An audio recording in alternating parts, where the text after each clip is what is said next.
खैर मकदम है आप सभी का ईटीवी उर्दू के इस prime time debate show big bulletin में आपके साथ मैं हूं समीर अब्बास। होम मिनिस्टर राजनाथ सिंह ने आज लखनऊ मुठभेड़ में मारे गए आईएसएस के संदिग्ध सैफुल्लाह पर लोकसभा में बयान दिया। राजनाथ सिंह ने लखनऊ एनकाउंटर में मारे गए सैफुल्लाह के पिता के बयान की सराहना करते हुए कहा कि देश को ऐसे पिता पर फख्र है जिसने अपने बेटे की लाश लेने तक से मना कर दिया और कहा कि जो देश का ना हुआ वो मेरा क्या होगा। लेकिन इस मामले में सियासत जोरों पर है। कांग्रेस नेता पीसी चाको ने मोदी सरकार से इस एनकाउंटर का सबूत मांग लिया तो अपने बयानों के लिए विवादों में रहने वाले दिग्विजय सिंह ने लखनऊ एनकाउंटर के बाद मोदी सरकार को इशारों में आईएसआईएस के बढ़ते प्रभाव के लिए जिम्मेदार ठहराया। दिग्विजय का कहना है कि लगातार मुसलमानों के साथ हो रही नाइंसाफी की वजह से देश में यह हालात पैदा हुए हैं और सरकार को इन्हें बराबरी का एहसास कराना होगा। बड़ा सवाल यह है कि आखिर दहशतगर्दों के नाम पर यह कैसी सियासत। इसी पर करेंगे अपने तमाम खास मेहमानों से तफसीली बातचीत, लेकिन सबसे पहले देखिए यह रिपोर्ट।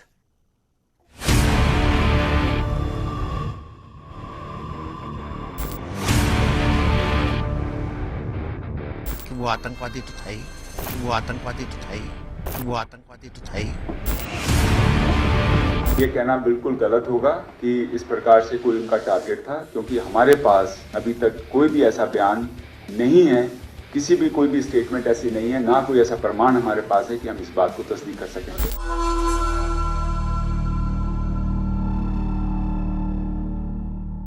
लखनऊ एनकाउंटर में मारे गए सैफुल्लाह पर अब सियासत तेज हो गई है, जबकि इस मामले में बीजेपी लीडर विनय कटियार ने कहा कि लखनऊ एनकाउंटर में मारा गया सैफुल्लाह दहशतगर्द था। वो आतंकवादी तो था ही, वो आतंकवादी तो था ही, वो आतंकवादी तो था ही।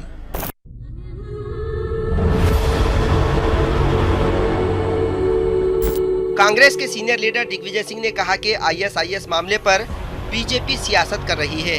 उन्होंने कहा कि जब आईएसआईएस से ताल्लुक रखने के मामले में 11 गैर मुस्लिम अफराद को मध्य प्रदेश से गिरफ्तार किया गया था, तब बीजेपी खामोश क्यों थी।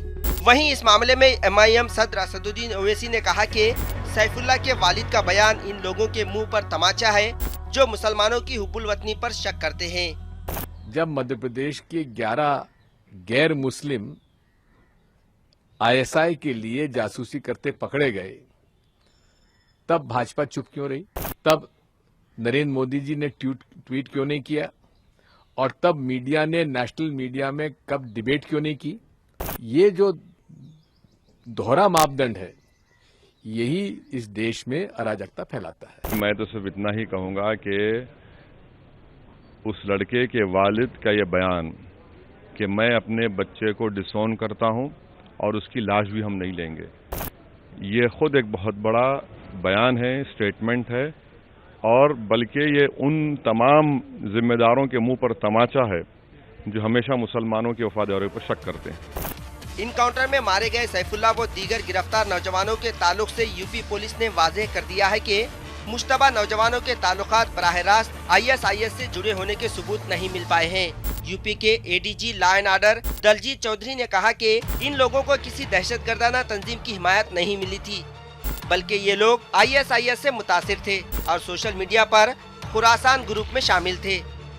आज के युग में आईएसआईएस से कई लोग सेल्फ रेडिकलाइज हो जाते हैं। कोई भी ऐसा हमारे पास प्रमाण नहीं है कि हम कहें कि ये किसी से संबंधित थे, परंतु आज के टाइम में वेबसाइट्स के दौरान के माध्यम से, सोशल मीडिया के माध्यम से ये लोग अपने आप को लगातार, कुछ लोग, कोई भी यूथ हो सकता है इसमें, ये लगातार उसको, उस मटेरियल को, लिटरेचर को पढ़ते हैं और पढ़ने के बाद उसी मेन स्ट्रीम में, उसी धारा में बहने लगते हैं और उसके प्रभाव में आ जाते हैं। देखिए, ये कहना बिल्कुल गलत होगा कि इस प्रकार से कोई उनका टारगेट था, क्योंकि हमारे पास अभी तक कोई भी ऐसा बयान नहीं है, किसी भी कोई भी स्टेटमेंट ऐसी नहीं है, ना कोई ऐसा प्रमाण हमारे पास है कि हम इस बात को तस्दीक कर सकेंगे।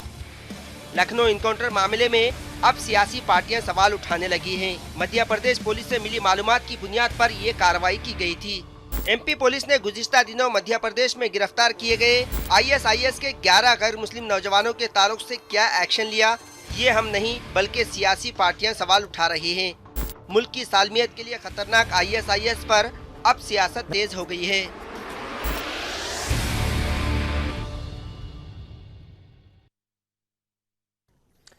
तो दहशतगर्दों पर आखिर कैसी सियासत, यह है हमारा आज का मुद्दा। तमाम खास मेहमान हमारे साथ जुड़ चुके हैं इस बहस को आगे बढ़ाने के लिए।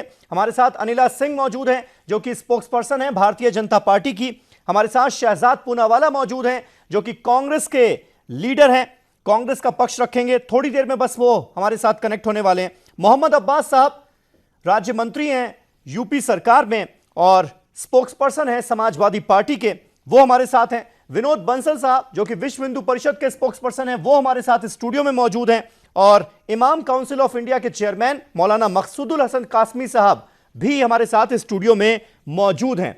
और शहजाद पूनावाला भी हमारे साथ जुड़ गए। इसलिए शहजाद, मैं पहला सवाल आपसे करना चाहूंगा, ये जो हमारा आज का टॉपिक है, मुद्दा है, ये कांग्रेस के कुछ बयानवीर नेताओं के बयानों की वजह से है कि दहशतगर्दी और दहशतगर्दों पर आखिर कैसी सियासत। कम से कम इसको तो सियासत से बख्श दीजिए।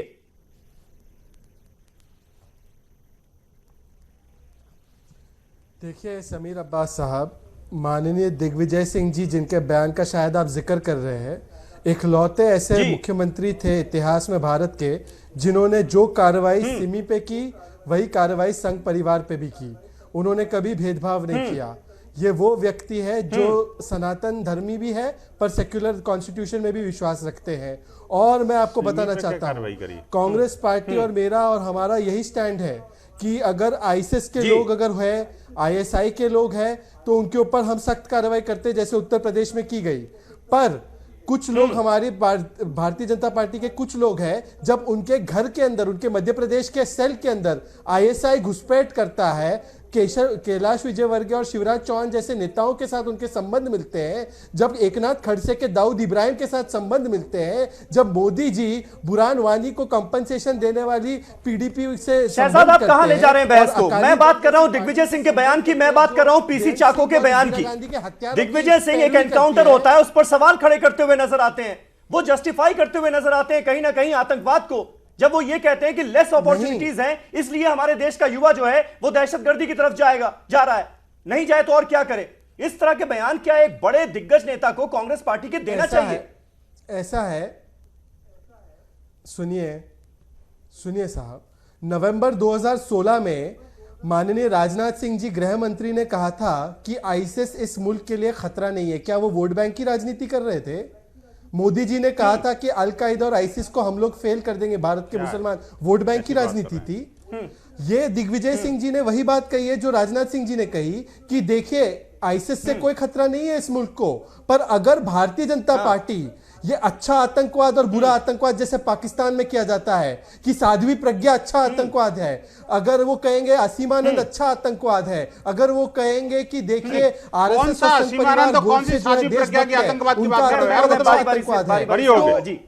शहजाद, मैं आपको सरकार की तरफ से ऐसा कोई बयान आप मुझे बता दीजिए इस एनकाउंटर को लेकर जो दिया गया हो जिसमें अच्छा आतंकवाद और बुरा आतंकवाद का जिक्र हो, या आपको ऐसा प्रतीत भी हुआ हो, ऐसा लगा भी हो?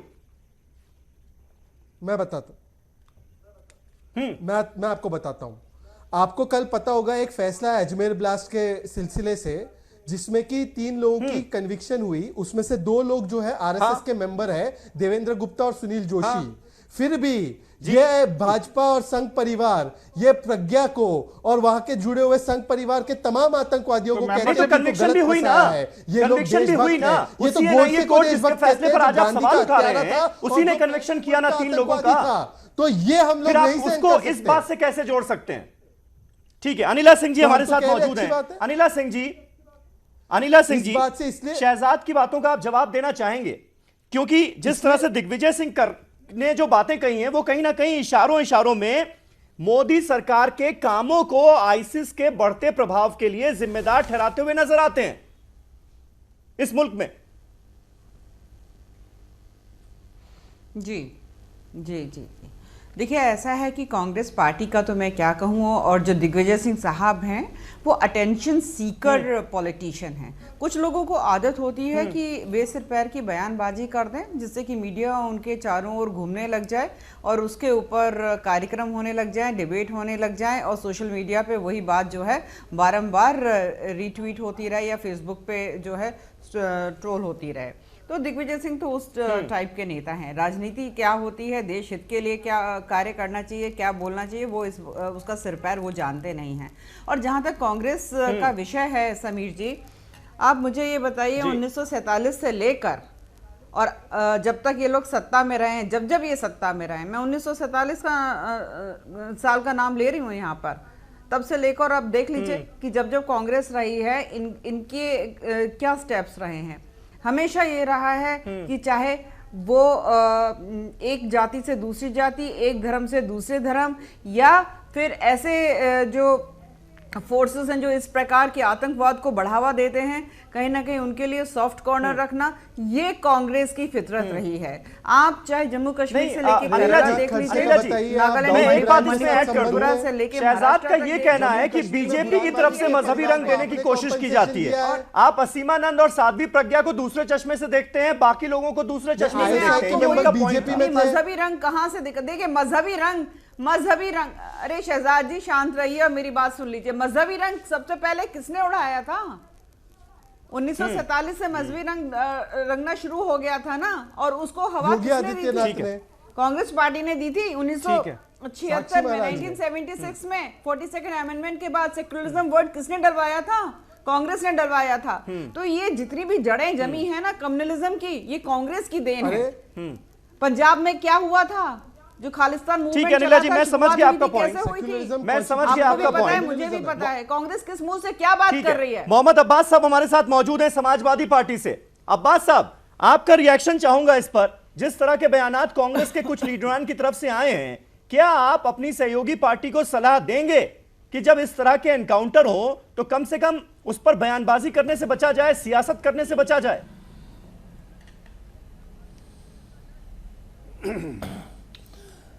देखिए समीर भाई, दिग्विजय सिंह जी ने कहा है,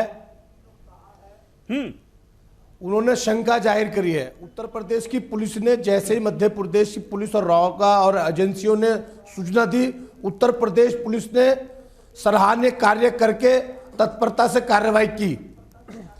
और एडीजी लॉ एंड ऑर्डर का बयान आया है कि वो संदिग्ध हैं और उनसे पूछताछ जाहिर है, एनआईए उसमें जांच कर रही है। लेकिन आतंकवादी का कोई धर्म नहीं होता। जितनी भी सबको भर्त्सना करनी चाहिए, करनी चाहिए, लेकिन यह बात समझ में नहीं आता कि 11 बजरंग दल और भाजपा के कार्यकर्ता आईएसआई के एजेंट निकलते हैं, उन्हें आतंकवादी नहीं कहा जाता, मात्र आरोपी करके उन पर चर्चा नहीं होती, डिबेट नहीं होती, कोई पूछना नहीं चाहता उनके आका कौन है, वो देश को कैसे नुकसान पहुंचा रहा है।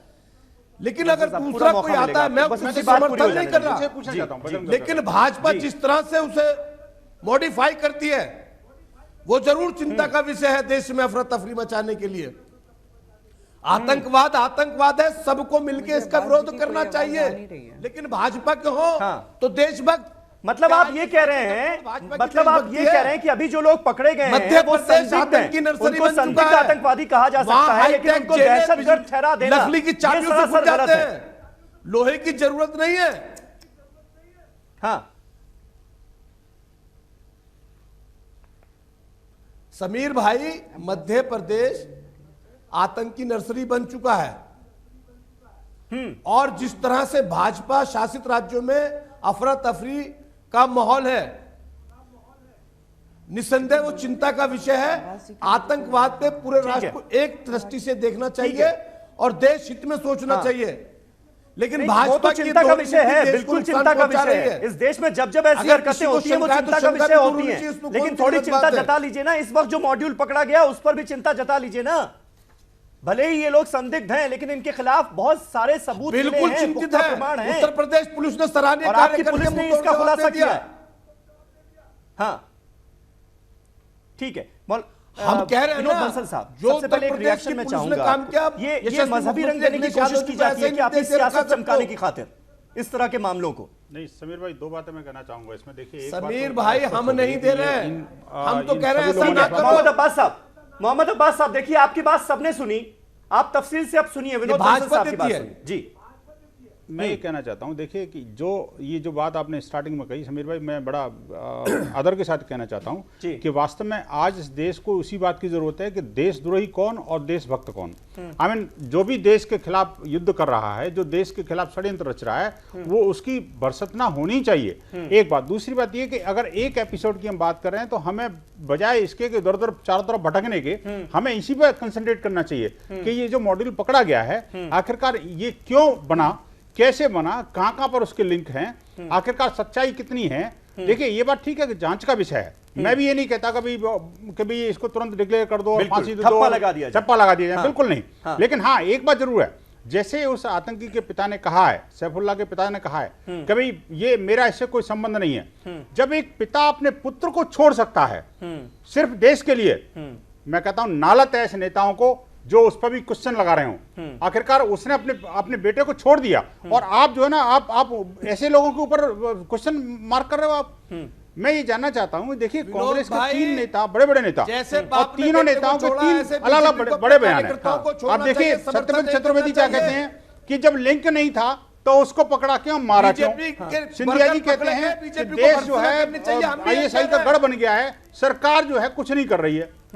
तीसरी बात, अभी जो आपने दिग्विजय सिंह जी कह रहे हैं वो तीसरी बात कह रहे हैं। अब आपके ये चौथी जो अब्बास भाई हैं वो ये कह रहे हैं कभी मध्य प्रदेश ने ऐसा क्यों नहीं किया, उत्तर प्रदेश ने किया। मैं कहता हूं उत्तर प्रदेश भी कोई ऐसा इनपुट देता ना जी कि वो मध्य प्रदेश वाले कुछ पकड़ते उसको। मैं कहता हूं देखिए बजाय इसके को उसने नहीं किया, हमें सबको मिलकर के प्रोएक्टिव होकर के एक ऐसा रोल अदा करना पड़ेगा वास्तव में जिससे देश आतंकवाद की इस विभीषिका से मुक्त हो सके। नहीं, लेकिन अब्बास साहब का सवाल ये था, मोहम्मद अब्बास ये कहने की कोशिश कर रहे थे कि हम खुद अलग रंग दे देते हैं। जब ISIS से जुड़ा हुआ या उसका संदिग्ध अगर कोई पकड़ा जा रहा है तो उस पर हमारा रुख दूसरा होता है। मध्य प्रदेश में ISI के एजेंट्स पकड़े जाते हैं, उनको किसी ने आतंकी कहने में जल्दबाजी नहीं दिखाई, यहां पर हम जल्दबाजी दिखा रहे हैं। वो उनका पॉइंट ये था, जहां तक मैं समझ पाया। और एजेंट में बड़ा फर्क है। देखिए मैं बताऊं आपको, अगर देश के साथ बिल्कुल, अगर कोई ISI का एजेंट बन जाता है, इस देश में बैठकर खाता है, बिल्कुल ISI से तनख्वाह लेता है, तो फिर तो वो देश का गद्दार है ना। बिल्कुल, लेकिन सरेआम उसको बजरंग दल का कार्यकर्ता बता देना और सिंधु बसंत का कार्यकर्ता बताना, ये बहुत बड़ी मूर्खता की बात है।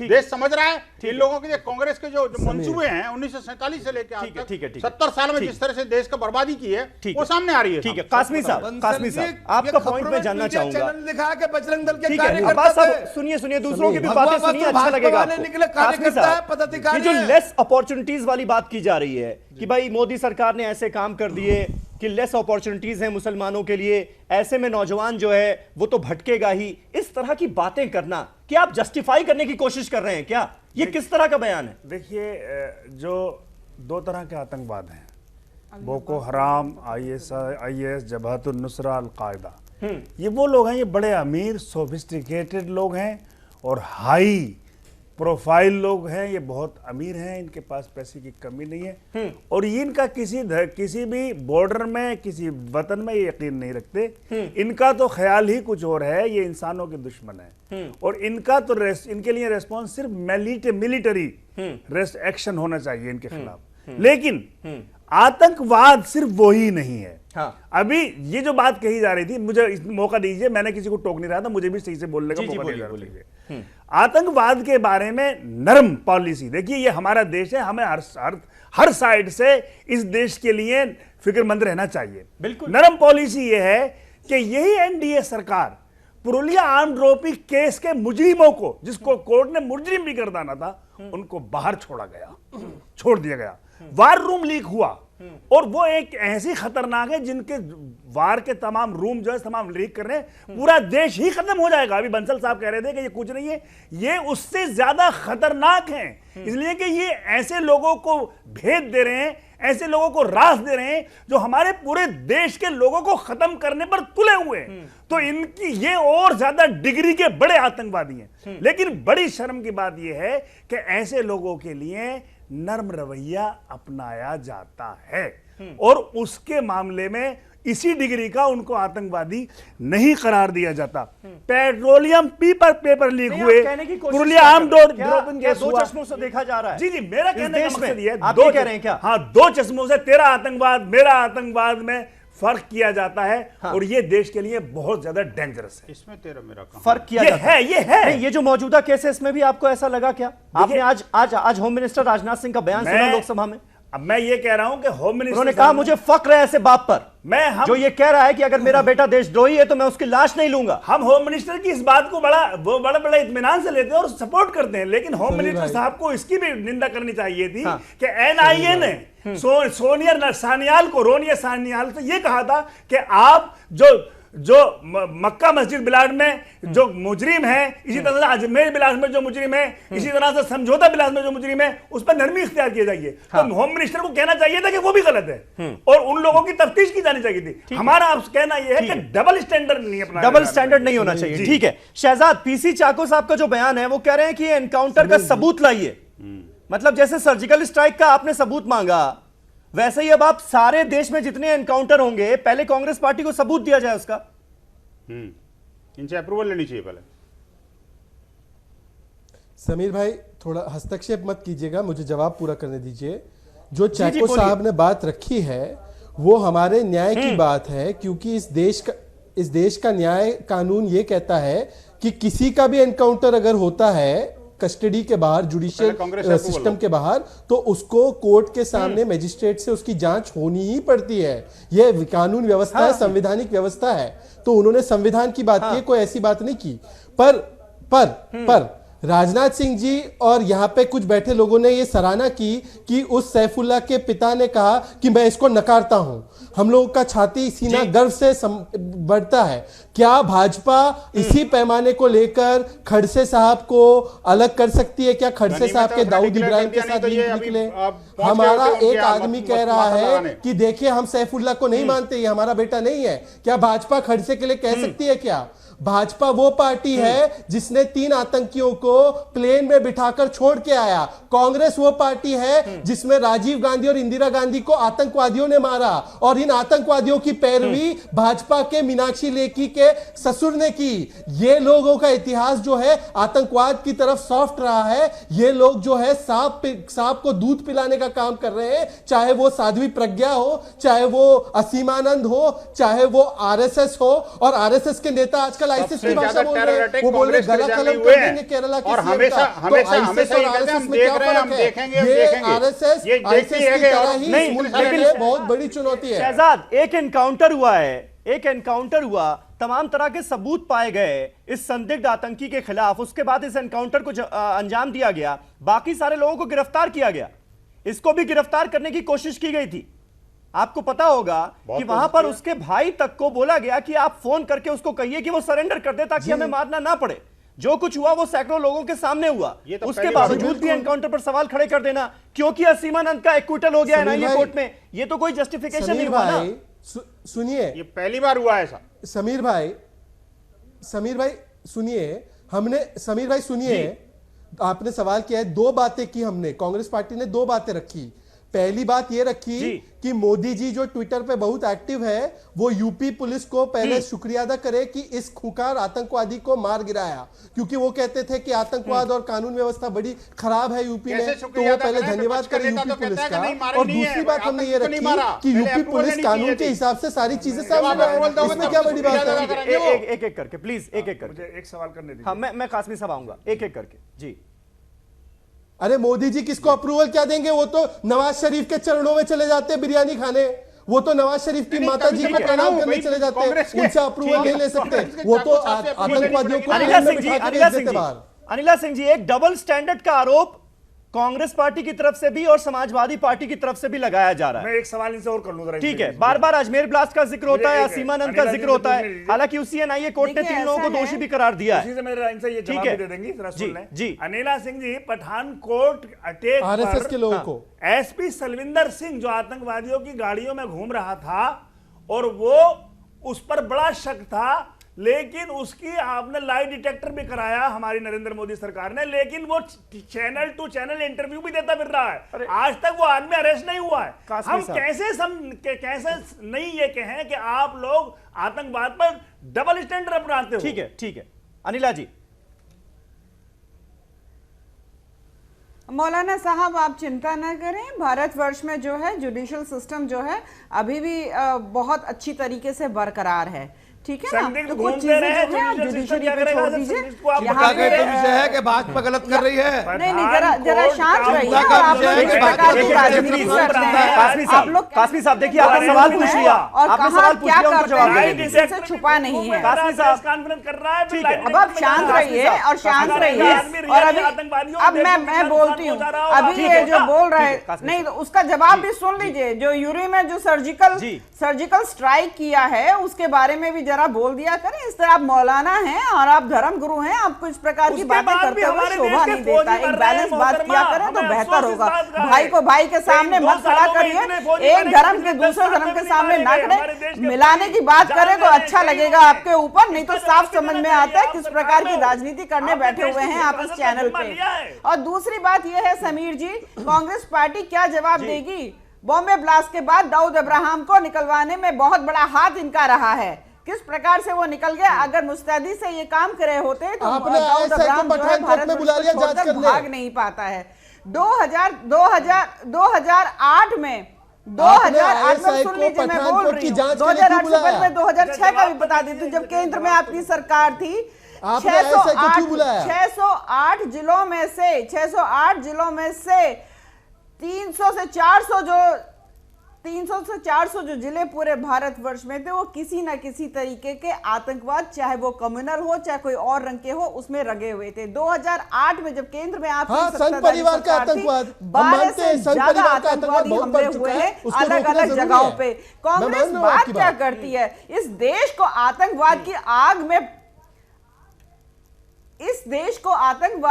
आग में झुलसाने वाली कांग्रेस आज ये प्रश्न करती है। और चाको साहब को मेरे को समझ में नहीं आता, सीनियर पॉलिटिशियन है और ये कह रहे हैं आप सबूत दीजिए। अरे टीवी खोल के चैनल लगा लीजिए, आपको अपने आप सबूत दिखाई दे जाएंगे। कितना गिरोगे? जितने भी आतंकवादी है सबकी भर्त्सना की जानी चाहिए।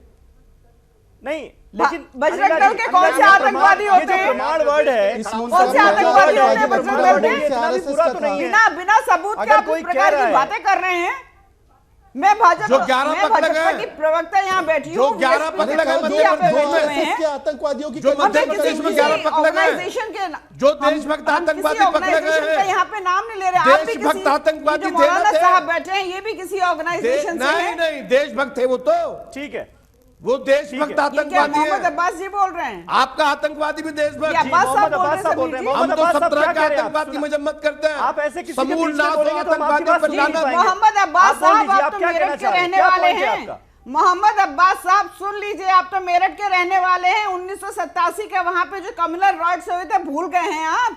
350 लोग मरे थे, 350 लोग मरे थे। मुझे याद है, किसकी पार्टी थी? भाजपा ने पूरा रंग दिखाया था अपना। केंद्र में किसकी पार्टी थी? भाजपा ने पूरा रंग दिखाया था आप लोगों ने हाथ से हाथ मिला लिया है ऐसी पॉलिटिकल पार्टी से। भाजपा ने अपना पूरा रंग दिखाया था उसमें। हर दंगे में भाजपा का आरएसएस का हाथ होता है। विदेशी जो आतंकवाद बढ़ाते हैं हमारे देश में, भारतीय जनता पार्टी की मेहरबानी से होती है। कॉमनल मोहम्मद अब्बास साहब मुझे ये बताइए ना, अरे 1987 में किसकी वाली सरकार बात की थी गई है कि प्रदेश लेस में? अपॉर्चुनिटीज और मिल रही केंद्र हैं, में अपॉर्चुनिटीज किसकी थी? कम हो कैसी रही बातें हैं, कर रहे हैं तो आप? नौजवान और करेगा क्या? ये तो कोई दलील नहीं हुई ना, इसको कैसे जस्टिफाई करेंगे आप मोहम्मद अब्बास साहब? देखिए, हम किसी को जस्टिफाइड नहीं कर रहे हैं, हम 100% आतंकवाद के खिलाफ हैं। विषय यह है कि आतंकवाद का समर्थन होना चाहिए, उसके खिलाफ होना चाहिए। हम हर तरह के आतंकवाद के खिलाफ हैं। सैफुल्ला के बाप ने जो कहा वही हमारा मत है और वही तमाम समाजवादियों का मत है। उत्तर प्रदेश भी उसे अपना बेटा नहीं मानता। लेकिन विषय यह है कि मध्य प्रदेश में भारतीय जनता पार्टी और सलाई संगठनों के 11 लोग पकड़े गए, एक ट्यूटर निकला। राजनाथ सिंह का बयान, बात उत्तर प्रदेश की हो रही है, पहुंच के मध्य प्रदेश में। उत्तर प्रदेश से समझ नहीं रहा आपसे, और पहुंच के मध्य प्रदेश में। और बार बार ये इनको संघ परिवार आतंकवाद के तार जुड़े हुए ऐसे लोगों का साथ लेकर बैठे हुए हैं। वो मध्य प्रदेश का बार बार जिक्र कर रहे हैं, अगर संघ परिवार से जुड़े कुछ लोग वहां पर पकड़े गए तो उनकी भी उसी अंदाज में मजम्मत कीजिए ना। वो ये कह रहे हैं कौन संघ परिवार को लोग पकड़ा गया? एक नाम तो कोई बता दे कम से कम। भाजपा सरकार आतंकवाद को बढ़ा रही है। कार्यकर्ता था, तो बजरंग दल का कार्यकर्ता था। मैं चैलेंज के साथ कहता हूं, एक बता दो कोई। तीन आदमी बीजेपी के थे। अरे भाई, 3 आदमी मैं बीजेपी कहता के हूं- वर्कर थे। मैं कहता हूं एक भी कार्यकर्ता, अगर एक भी कार्यकर्ता को एविडेंस मिल जाता है बीजेपी के। अरे 11 पकड़े गए अभी तो पिछले हफ्ते विश्व परिषद संघ से या नहीं, बजरंग आप दल से बीजेपी कोई एविडेंस नहीं, 11 पकड़े गए। बात बीजेपी वाली बात जानकारी तो यही मैं- अरे 11 पकड़े गए अपने भाजपा के अलायंस नेशनल चैनल पर, इंटरनेशनल चैनल पर ये आप तो जुमलेबाज हो, मोहम्मद सुनो अब्बास किसी जैसे की। नेता ठीक इस है, तरह तमाम की ओछी टीवी बातें चैनलों ने करेंगे। दिखाया। ये तो ठीक नहीं है ना। ठीक है, एक बजरंग छोटा दल सा का नाम ले टीवी रहे हैं, चैनलों ने किसी दिखाया। का नाम ले रहे हैं, संघ का ठीक नाम है, ले एक रहे हैं। छोटा सा जो ब्रेक हमेशा यहाँ पर ले रहे राष्ट्रवाद के लिए हैं, एक अपना छोटा सा समर्थन ब्रेक ले रहे हैं। मोहम्मद अब्बास साहब, बंसल साहब, एक एक करके हम बोलेंगे तो हमारी आवाज जो है वो व्यूअर्स तक पहुंच पाएगी। आप जो कह रहे हैं वो व्यूअर्स समझ पाएगा कि आखिर क्या कहने की कोशिश की जा रही है। एक छोटा सा ब्रेक ले रहे हैं, फौरन होते हैं हाजिर। दहशतगर्दों पर आखिर कैसी सियासत, जारी है बहस।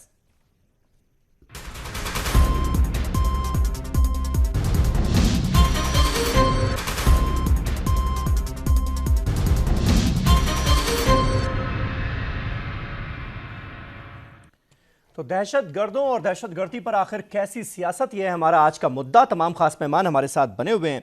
शहजाद, जिस बयान को लेकर सबसे ज्यादा विवाद हुआ दिग्विजय सिंह के, वो ये था कि उन्होंने कहीं ना कहीं मुसलमानों के साथ जो अन्याय हुए हैं इस देश में, सरकारों की जो कारस्तानियां रही हैं कुछ मामलों को लेकर, उससे कहीं ना कहीं इस मामले को जोड़ने की कोशिश की। इसके बाद ये कहा गया ये तो सियासी बयान है। मतलब आप, एक एनकाउंटर हो रहा है तो आप मुसलमानों का अन्याय आपको याद आने लग रहा है। आप ये कह रहे हैं कि इस देश में मुसलमानों को कम अवसर मिल रहे हैं, इसलिए नौजवान तो भटकेगा ही। तो कहीं ना कहीं आपको नहीं लगता कि सीनियर लीडर्स को, बड़े लीडरों को, बड़े नेताओं को ऐसे बयानों से बचना चाहिए जिसका मैसेज कहीं नौजवानों में यह ना चला जाए कि ये तो फिर जस्टिफाइड है, अगर हमें कम मौके मिल रहे हैं तो हम तो फिर जाएंगे ही। तो बहुत संभल कर बयान देना चाहिए, ये तो मानेंगे आप? सुनिए मेरी बात समीर भाई, हमारी जो देश की प्रमुख इंटेलिजेंस एजेंसी है आईबी, उसकी आज भी एक रिपोर्ट है कि गुजरात में जो दंगे हुए उसका फायदा इंडियन मुजाहिदीन आतंकवादी गुट उठा रहा है। ये आईबी की रिपोर्ट है, आज भी है। आईबी क्या सांप्रदायिकता कर रही है क्या? आईबी क्या तुष्टीकरण कर रही है या जायज ठहरा रही है क्या? हम लोग सिर्फ ये कह रहे हैं कि देखिए, गोडसे आतंकवादी है पर विनोद बंसल नहीं मानते। भाजपा अखलाक, जो हमारा अखलाक भाई जिसका बेटा इंडियन एयरफोर्स में था, उसके हत्यारों के शव पर, लाश पर तिरंगा लगाती है। और ये भाजपा गोडसे को आतंकवादी नहीं मानती है। और ये भाजपा जो है अच्छा आतंकवाद और बुरा आतंकवाद जो करती है, दंगे करती है जिससे कि लोगों की जिंदगी उजड़ जाती है। ऐसी आतंकवाद की तुष्टीकरण और आतंकवाद को फैलाने का काम मुद्दे- भाजपा कर रही है। असल मुद्दे पर ही बात करें शहजाद। विनोद बंसल तो कांग्रेस नंगी हो जाएगी अभी। वही मैं कह रहा हूं, अगर नाइंसाफियां कुछ हुई हैं, अगर कुछ नाइंसाफियां हुई हैं तो उसको भी आधार बनाकर एक एनकाउंटर पर सवाल खड़ा कर देना कहां तक जायज है? देखिए, सबसे बड़ी नाइंसाफी अब आप नाथुराम गोडसे पर पहुंच गए। जो वोट बैंक के लिए मुसलमानों हम डिस्कस कर चुके हैं ना, अखलाक के साथ अगर नाइंसाफी हुई वो डिस्कस हो चुकी है ना। नहीं पर बोल, ये फर्क जो है ना, ये फर्क जो है कि आप जो है हमारी वो कौन है वो जिसने हत्या की थी गुजरात में, मंत्री रहती बीजेपी की सरकार में गुजरात की, माया कोडनानी, उसको बेल मिलेगी। बाबू बजरंगी को बेल मिलेगी। शहाबुद्दीन को बेल मिलती है तो पूरा मुल्क जो है खड़ा हो जाता है। पर बाबू बजरंगी और माया कोडनानी को बेल मिलती है तो विनोद बंसल कहां आप छुप जैसे जाते लोग तो हैं? जाने कितनों को फंसा देते। अभी तक हिंदुओं का जीना दूभर कर देती कांग्रेस। लेकिन हिंदू मुसलमान पर ना ले जाए। बिल्कुल बिल्कुल, आप लोग उनकी तुष्टीकरण करते हैं। दहशतगर्द है, उसका कोई मजहब नहीं होगा। तुष्टीकरण करते हैं। बिल्कुल, आप आईएसआई को पालते हैं, आप नवाज शरीफ को सलाम करते हैं, आप असली आतंकवाद को फैला रहे हैं। आप आतंकवाद फैला रहे हैं। कांग्रेस, ये पाकिस्तान देश को सबसे ज्यादा खतरा आरएसएस से है। इस बात को क्यों भूल रहे हो? कांग्रेस की देन है ये शहजाद, पाकिस्तान और बांग्लादेश और ये पाकिस्तान हमारा पड़ोसी है, पड़ोसी बदला नहीं जा सकता। गांधी ये स्टैंड आपकी सरकार का भी था। गोडसे ने बनवाया। 10 साल तक आपने भी संबंध मधुर करने की बहुत कोशिश की, जो कि इस सरकार में भी हमने देखा। तो उसको इस मुद्दे में घुसाने की क्या जरूरत है? मुझे समझ में नहीं आ रहा। मोहम्मद अब्बास साहब क्या कहना चाह रहे हैं आप? बहुत देर से आप जी मोहम्मद अब्बास साहब। आईएसआई का व्यक्ति कांग्रेस पार्टी में नहीं था। ठीक है, ठीक है। मैं ये कहना चाह रहा हूं, विनोद बंसल जी ने अभी कहा है कि कांग्रेस ने पाकिस्तान बनवाया। लेकिन जब नाथेराम गोडसे ने राष्ट्रपिता गांधी के सीने में गोली उतारी थी तो उसने कहा ये पाकिस्तान को एक क्यों कर रहा है, ये अलग हो गया था, नासूर अलग हो गया।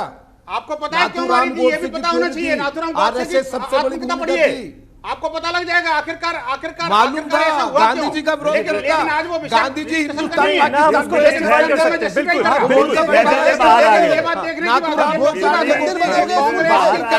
देश का विभाजन हुआ कांग्रेस के कारण ही, आज सांप्रदायिक ध्रुवीकरण हो रहा है, कांग्रेस के कारण ही ये समाजवादी पढ़ रहे हैं, समाजवादी पार्टी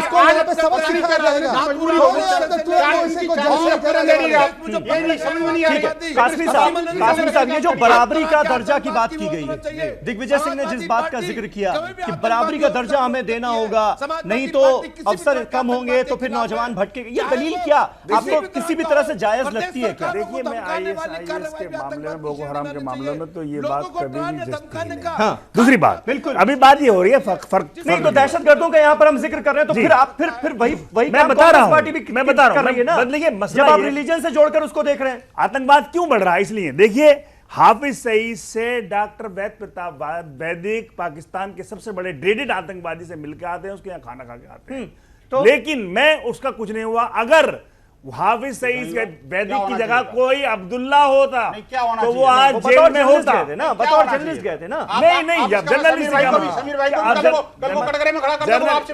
बताइए क्या आतंकवादियों से मिलकर हाफिज सईद के साथ जाना ठीक है? आज मौलाना साहब सईद से मिलने जाना क्या चाहते हैं आप? जो हमारे देश को खत्म कर रहा है उसके साथ जाना सही ठीक है, उसके यहाँ जाकर खाना ठीक है, आपके लिए ठीक है बिल्कुल, इसलिए कि वो मुसलमान नहीं है। अगर कोई मुसलमान होता तो आप उसको फांसी दे देते। हम ठीक हो, ये डबल पॉलिसी, डबल स्टैंडर्ड जो अपनाए जा रहे हैं, ये देश के लिए बहुत घातक है। हम कह रहे हैं आईएसआईएस, बोको हराम, इन तमाम का इलाज किया जाना चाहिए, लेकिन अभी अजीब बात है कि नाथूराम गोडसे मजहब क्यों घुसाया जाता है बीच में? अब मजहब क्यों बीच में घुसाया जाता है? मेरा सवाल ये है कासमी साहब, अखलाक के कातिल पर आप तिरंगा लगा के लड़ते हो, ये जख्मों पर नरम नमक नहीं छिड़का जा रहा तो क्या? नहीं, अखलाक के कातिल पे नहीं, उसका जो कातिल है जब वो मरा, एक मुजरिम की बॉडी पर तिरंगे की तौहीन की गई था यार, उसमें वो तो था। अब बात यही था ही, ये तो जजमेंट है, किसी की जान ले लोगे आप, कोर्ट का जजमेंट है, क्या बात कर रहे हो? हथियार किसी की जान ले लोगे, कानून अपने हाथ में ले लोगे, ये विषय को आप कोर्ट को मानते ही नहीं हो। कानून क्या है? आप कोर्ट को मानते ही नहीं हो, कोर्ट के हवाले कर। मैंने कासमी साहब मैंने कहा था कि उस नाइंसाफी का हम जिक्र कर चुके हैं। अखलाक को लेकर जितना डिस्कशन टीवी मीडिया पर हुआ है, आप उससे इनकार नहीं कर सकते कि हमने डिस्कशन नहीं किया उस पर। लेकिन आप ठीक है, इसलिए आज के मुद्दे पर बात कीजिए। मैं यही बात कह रहा हूं कि जब दहशतगर्दों का मामला आता है, हमें पुराने इंसिडेंट याद क्यों आते हैं? वो भी एक आतंकवादी हमला था। अरे तो ये है कि नहीं? और गोडसे का नाथूराम गांधी को काटना वो भी आतंकवादी हमला है। अरे भैया, आतंकवादी नहीं देश का विभाजन था, वो भी बता रहे हैं गांधी के कातिल का सबब बता रहे हैं, इससे बड़ी क्या बड़ी ठीक है बंसल साहब, कासमी साहब, अनिला जी, पहला आतंकवादी था, ये सर्टिफाइड होना चाहिए। मोहम्मद अब्बास साहब, 1 मिनट वक्त दीजिएगा। अनिला सिंह जी बोलना चाह रही हैं। अनिला सिंह जी, यहां पर बराबरी का दर्जा वाला जो मसला उठाया है दिग्विजय सिंह ने कि बराबरी का दर्जा होना चाहिए, ये किसी भी पक्ष को ये नहीं लगना चाहिए कि उसके साथ भेदभाव हो रहा है।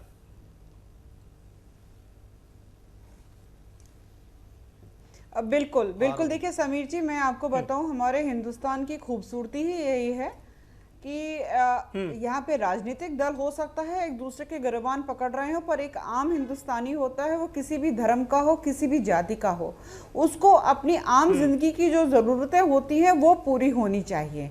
यहाँ पर जो है बहुत सारे राजनीतिक दल हैं, वो अपनी तुष्टीकरण की राजनीति करने के लिए बहुत सारी चीजें जो बिल्कुल सामने नहीं भी होनी चाहिए उसको सामने बड़ा चढ़ा के दिखाते हैं। अगर कांग्रेस पार्टी जो है LTT, सुन लीजिए, कांग्रेस पार्टी जो है खालिस्तान लिबरेशन फोर्स को कंट्रोल में रखती तो इंदिरा गांधी जी जो है जिंदा होती।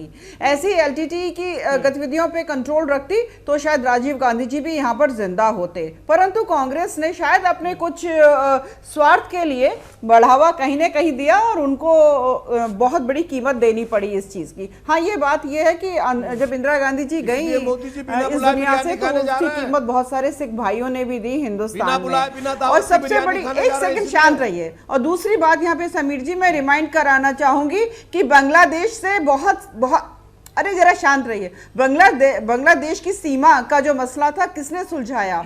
अभी मोदी जी की सरकार ने सुलझाया, भारतीय जनता पार्टी की सरकार ने सुलझाया। आपको पता है कि वहां पे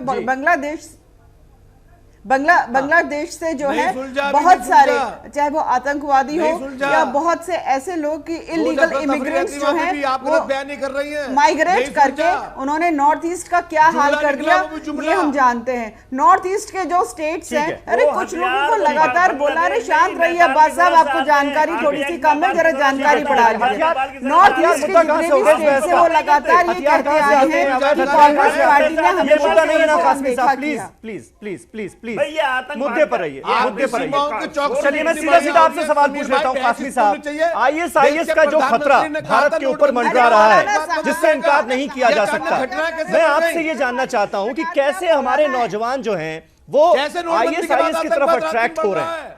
यहां पर आप देखिए आईएसआईएस ने उन्हें अपॉइंट नहीं किया था, अभी तक जो जानकारी आ रही है उसके आधार पर यह कहा जा सकता है सैफुल्ला हो या उसके साथी हो, आईएसआईएस ने अपॉइंट नहीं किया, वो सेल्फ रेडिकलाइज्ड बच्चे थे जो कि बहक गए देखिए और उस रास्ते पर चल पड़े। ये ऐसा हो कैसे रहा है? मैं एक चीज और बोलना चाहूंगी, मेरी दरख्वास्त है कि सब लोग गौर से सुने जी। आईएसआईएस के जो लोग हैं वो कैलिफोर्निया हार्वर्ड यूनिवर्सिटी के आईटी प्रोफेशनल, एमबीबीएस इंजीनियर हैं और इस एक्टिविटीज में सेक्स भी इन्वॉल्व है। ज्यादातर आईएसआईएस के जो मेंबर्स हैं यूरोप, अमेरिका, इंग्लैंड, फ्रांस में हैं। तो ये वो लोग हैं जो इनसे मुतासिर हो रहे हैं, नौजवान बच्चे, यंग बच्चे, और वो भी हाईली क्वालिफाइड बच्चे, अमीर बच्चे। इनका ये इंटरनेट से और नेट से जो मवाद लेते हैं, मटेरियल लेते हैं, उससे ये गुमराह होते हैं। हमारी जिम्मेदारी ये है कि हम पेरेंट्स को बताएं कि अपने बच्चों को मस्जिद के इमाम से दीन पढ़ाएं और बच्चों को ऐसे वैसे लोगों में, और खास तौर पर वो नेट को यूज करके धर्म के लिए जो इस्तेमाल कर रहे हैं वो बहुत घातक है। और यही वजह है कि आज तक कोई भी मौलवी, कोई भी मुफ्ती, कोई भी क्लेरिक आईएसआईएस में नहीं आया, है ही नहीं। जिन लोगों को दीन की नॉलेज नहीं है, जो गुमराह हैं, वही लोग उनकी तरफ जा रहे हैं। तो नौजवान कैसे इतना अट्रैक्ट हो जा रहा है कि वो रेडिकलाइज हो जा रहा है? देखिए रेडिकलाइज मजहब के नाम पर किया जा रहा है, रेडिकलाइज धर्म के नाम पर किया जा रहा है, लेकिन इसके में कई कारण हैं। हाँ। इसके कई नहीं समीर जी, मैं क्योंकि यहाँ पर आप देखिए सरेंडर कराने की उसको कितनी कोशिश हुई, उसने कहा मैं शहीद हो जाऊंगा, शहादत। मैंने आपको बताया कि 20 मतलब वो दहशतगर्दी के नाम पर अपनी अगर कोई जान दे रहा है तो उसे समझ रहा है कि शहीद हो जाएगा। सच ये भावना ये कैसे आ रही है? Such people are living in the world of fantasy. ये सिर्फ एक ऊपर के ख्यालों के लोग हैं। ये ना किसी भी बॉर्डर को मानते हैं, ना किसी बाउंड्री को मानते हैं। ठीक है। और ऐसे लोगों का खात्मा होना ही चाहिए। बिल्कुल, ऐसे लोगों का खात्मा होना ही चाहिए। शहजाद, हमें क्या सारी पॉलिटिकल पार्टीज को, सियासत को बिल्कुल अलग रखकर जब इस तरह के मामले सामने आए, यही बात कहनी चाहिए। और सुन लीजिए, ठीक है कासमी साहब, पूछने तो दीजिए। जी, एक आईएएस ने अपने मां को सरेआम कत्ल कर डाला। ठीक है बिल्कुल। अरे बहुत सारे किस्से लोग देखते रहते हैं। तो इन लोगों का आईएसआईएस के खूनी कारनामे लोग देखते रहते हैं, लोगों की नजरें थक गई हैं देख देखकर। शहजाद, आपका पॉइंट क्या ये नहीं होना चाहिए कि राजनीति को अलग रखकर हम कहें कि नहीं, दहशतगर्दी जो है उसे किसी भी हाल में बर्दाश्त नहीं किया जाएगा, क्योंकि दहशतगर्दों का कोई मजहब नहीं होता। सुनिए, जब वाजपेयी साहब थे प्रधानमंत्री, तब जॉर्ज बुश अमेरिका के सदर ने कहा था कि अल कायदा को एक भी मुसलमान ने भारत के ज्वाइन नहीं किया है। भारत के मुसलमानों की, सुनिए मेरी बात जी। आईएसआईएस जो खतरा है वो खतरा है, पर उतना ही खतरा आईएसआई का ध्रुव सक्सेना जैसे बच्चों पर भी है। तो सब जड़ क्या है? सब जड़ ये है कि मोदी जी ध्रुव सक्सेना और सैफुल्ला को नौकरी दे दे तो वो आतंकवादी ना बने। अगर मोदी जी आरएसएस को खत्म कर दे और दंगा ना हो तो उसका कोई रिस्पॉन्स में कोई बम ब्लास्ट ना हो। तो मोदी जी और आरएसएस सब जड़ है। अगर ये जड़ से निपट जाए तो इस मुल्क में कोई आतंकवादी नहीं रहेगा। आरएसएस को निपटा देना अगर हम, तो आरएसएस के जाने से इस मुल्क से 100% आतंकवाद मिट जाएगा। वोट से नहीं होता अगर आरएसएस नहीं होती।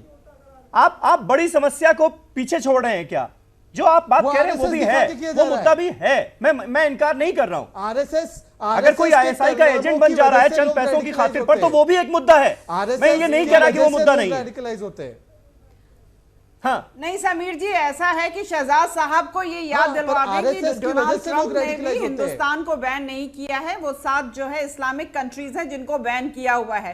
तो हिंदुस्तानियों को आप चाहे वो हिंदू हो चाहे वो मुसलमान हो, उनको भारत के मुसलमानों पे कोई शक नहीं है, रंग में ना रंगे तो बेहतर होगा। हमारे मुसलमान भाइयों के बारे में क्या क्या नहीं कहा? अरे शांत रहिए समीर जी, ठीक है शहजाद सुन लीजिए, जवाब सुन लीजिए। अब होके मैं ऊपर होके मैं बोलना यहाँ पे चाहती हूँ। अनिला जी बहुत छोटे से में अगर आप अपनी बात कह पाए और मौजूदा मुद्दे पर बात कीजिएगा प्लीज। सुननी चाहिए जी सब। अनिला सिंह जी, समीर एक ही बात, एक ही रुख है। मैं यहाँ पे ये कहना चाहती हूँ, अपने हिंदुस्तान के विषय में बात करूंगी कि ये इस प्रकार की, जैसे मौलाना साहब ने भी बोला कि फैंटेसी में ये लोग जीते हैं, और उनको अगर यहाँ पे रेडिकलाइजेशन की एक शक्ल है और इसको भी खत्म करना चाहिए। अरे भैया इसको नहीं रोका जाना चाहिए। कौन सा जब वो बच्चे कह रहे हैं कि हमें मार देना है, मुसलमानों को मार देना है, तो उस पर भी चर्चा हुई थी ना, लेकिन आज उस मुद्दे को मत लाइए, आज उस मुद्दे को मत चाहिए यहाँ पे। ठीक है। अनिला जी 10 सेकंड है आपके मैं पास। समीर जी एक चीज मैं जोड़ना चाहती हूँ, एक माँ होने के नाते, महिला होने के नाते भी मैं यहाँ बोलती हूँ जी कि जैसे मौलाना साहब ने कहा है कि जो पेरेंट्स हैं उनको ज्यादा यहाँ पे अपने बच्चों की गतिविधियों पे ध्यान देना पड़ेगा कि वो इंटरनेट पे क्या कर रहे हैं क्या नहीं कर रहे हैं। बिल्कुल बात सही कर रहे हैं, पर बहुत सारे बहुत ऑर्डिनरी फैमिली बैकग्राउंड के होते हैं जहाँ की पेरेंट्स जो होते हैं वेल एजुकेटेड नहीं होते कि वो ये फॉलो कर पाए कि बच्चा नेट पे क्या कर रहा है क्या नहीं कर रहा है। मुझे ये लगता है कि सालों साल की, यानी कि हमारे देश की आज़ादी के बाद से जो हमारा भारतवर्ष जिस प्रकार से इसको एजुकेशन मिलनी चाहिए थी तो वो नहीं मिल पाई है ना, तो इसलिए ना तो यहाँ पे रोजगार रहा और ना यहाँ पे प्रॉपर एजुकेशन मिली, तो शायद ये रेडिकलाइजेशन कर पाना बहुत आसान हो जाता है ऐसी बॉडीज का। तो मुझे लगता है कि कहीं ना कहीं अगर हम काम करते हैं to get better education and better living, तो ये मोहम्मद अब्बास साहब 10 सेकंड आपको दे रहा हूँ, वक्त मेरे पास खत्म हो चुका है, उसके बावजूद भी पाबंदी लगनी चाहिए। अब तो आरएसएस से ऊपर उठना ही नहीं चाहते। आरएसएस की तारीफ महात्मा गांधी जी ने भी। आतंकवाद को 2 रूप में परिभाषित किया जाएगा। अगर हमें देश को खतरा हाफिज सईद और दाऊद से है तो देशभक्ति के नाम बैठे संघियों से भी उसी तरह से आतंकवाद का खतरा है। जो भी देश को तोड़ने की बात करें, चाहे हाफिज सईद हो, दाऊद हो या संघीय अलायंस हो, इन सब के खिलाफ कार्रवाई होनी चाहिए और पूरे देश को हर तरह के आतंकवाद के खिलाफ। ठीक है, ये बात एक समझ में आती है कि सबको एक चश्मे से देखना चाहिए। ये नहीं जो भी देश के खिलाफ काम कर रहा है उसको एक चश्मे से देखना चाहिए, मजहब के आधार पर उसका फैसला नहीं होना चाहिए। और सबसे बड़ी बात जो मैं ये कहना चाहूंगा कि कम से कम ऐसे मुद्दों पर सियासत तो बिल्कुल नहीं होनी चाहिए। सारी पॉलिटिकल पार्टीज को एक सुर में निंदा करनी चाहिए। अगर कोई इस तरह की घटना सामने आती है, अगर कोई, माफ कीजिएगा विनोद बंसल साहब, मेरे पास वक्त खत्म हो चुका है। आप सबका बहुत बहुत शुक्रिया इस डिबेट में हिस्सा लेने के लिए। मोहम्मद अब्बास साहब, विनोद बंसल साहब, शहजाद पूनावाला, अनिला सिंह जी और कासमी साहब, आप सबका बहुत बहुत शुक्रिया। कल एक नए टॉपिक पर नई डिबेट के साथ हाजिर होऊंगा, तब तक के लिए शब बखैर।